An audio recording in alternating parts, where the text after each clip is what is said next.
पहला और important question देखिए, तीसरे अखिल भारतीय राजभाषा सम्मेलन का आयोजन कहाँ किया जा रहा है? तो तीसरे अखिल भारतीय राजभाषा सम्मेलन का आयोजन महाराष्ट्र के पुणे में किया जा रहा है। आंसर ए हो जाएगा। महाराष्ट्र के पुणे में 14 और 15 सितंबर को तीसरे अखिल भारतीय राजभाषा सम्मेलन का आयोजन किया जा रहा है। बात आती है कि ऑर्गेनाइज किसके द्वारा करवाया जा रहा है, तो केंद्र सरकार के देखिए होम मिनिस्ट्री के राजभाषा विभाग के द्वारा इस सम्मेलन का आयोजन इस बार किया जा रहा है। सम्मेलन के दौरान हिंदी के विकास में मीडिया की भूमिका क्या है और भारतीय सिनेमा और हिंदी जैसे अलग अलग विषयों पर चर्चा की जाने वाली है। इसी सम्मेलन के दौरान हाल ही में 3,51,000 शब्दों का एक शब्दकोश, जिसे हिंदी शब्द सिंधु नाम दिया गया है, इसकी शुरुआत की गई और इसके अलावा एक ई ऑफिस ऐप की भी शुरुआत की गई है। यहाँ पर यह भी याद रखिएगा कि सबसे पहली बार अखिल भारतीय राजभाषा सम्मेलन का आयोजन 2021 में वाराणसी उत्तर प्रदेश में किया गया था और इसके बाद लास्ट ईयर 2022 में दूसरे अखिल भारतीय राजभाषा सम्मेलन का आयोजन गुजरात के सूरत शहर में किया गया था और अब तीसरे अखिल भारतीय राजभाषा सम्मेलन का आयोजन महाराष्ट्र के पुणे में किया जा रहा है। तीनों को ही याद रखिएगा, स्पेशली फर्स्ट और हाल ही में जो आयोजित किया गया है नंबर पर, इन दोनों को याद रखिएगा। देखिए दोस्तों, अगर आपको क्लिक करके आप ले सकते हैं इन मंथली करंट अफेयर्स पीडीएफ में। देखिए पूरे मंथ के जो सबसे ज्यादा एग्जाम रिलेवेंट क्वेश्चन होते हैं उन क्वेश्चन को यहाँ पर डिटेल के साथ प्रोवाइड किया गया है, जो एग्जाम के लास्ट टाइम रिवीजन में आपको बहुत हेल्प करता है। तो एक बार जरूर क्लिक करें। चलिए आगे बढ़ते हैं। सेकेंड क्वेश्चन देखिए, चर्चा में रही प्रधानमंत्री उज्ज्वला योजना के बारे में कौन सा कथन असत्य है? तो देखिए प्रधानमंत्री उज्ज्वला योजना के बारे में आप सभी ने सुना होगा। नॉर्मली गैस सिलेंडर उपलब्ध करवाए जाने से संबंधित ये योजना है, जिसे उज्ज्वला योजना के नाम से शुरू किया गया था। अब आइए इसके एक कथन देख लेते हैं कि इन चारों में से कौन सा असत्य है। तो इस योजना की शुरुआत 1 मई 2016 को की गई थी। ये कथन बिल्कुल सही है। इस योजना का उद्देश्य महिलाओं को सशक्त बनाना और उनके स्वास्थ्य की रक्षा करना है।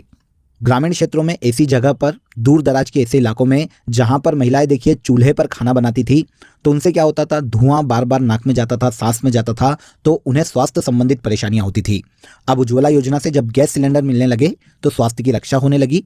इसीलिए यह योजना महिलाओं को सशक्त बनाने और उनके स्वास्थ्य की रक्षा करने से संबंधित है। बिल्कुल सही हो जाएगा। यह योजना पेट्रोलियम और प्राकृतिक गैस मंत्रालय की योजना है। यह भी बिल्कुल सही है। इस योजना का दूसरा चरण उज्ज्वला 2.0 2022 में चालू किया गया था।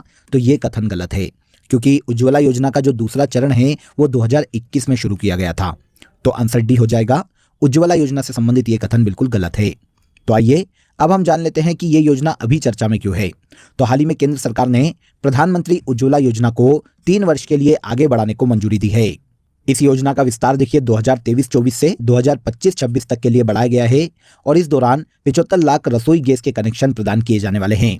इसके बाद भारत में उज्ज्वला योजना के जो लाभार्थी है उनकी संख्या लगभग 10 करोड़ 35 लाख हो जाएगी। अभी तक उज्ज्वला योजना के 9 करोड़ 60 लाख रसोई गैस के सिलेंडर दिए जा चुके हैं।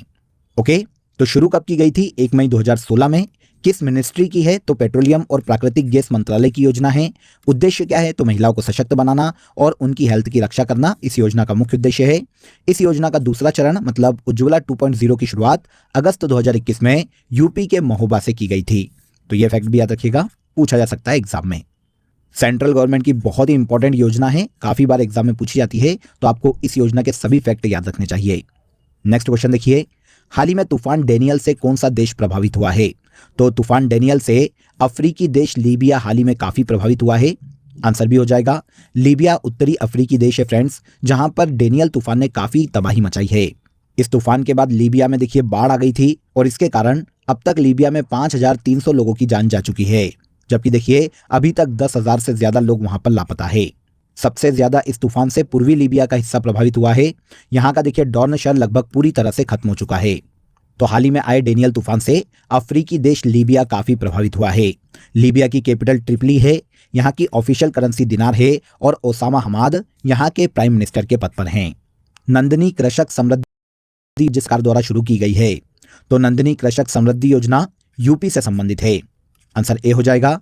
उत्तर प्रदेश राज्य सरकार ने देखिए राज्य में गोवंशी पशुओं की नस्ल सुधारने और राज्य में दुग्ध उत्पादकता को बढ़ावा देने के उद्देश्य से यूपी में नंद बाबा मिशन के तहत नंदिनी कृषक समृद्धि योजना की हाल ही में शुरुआत की है।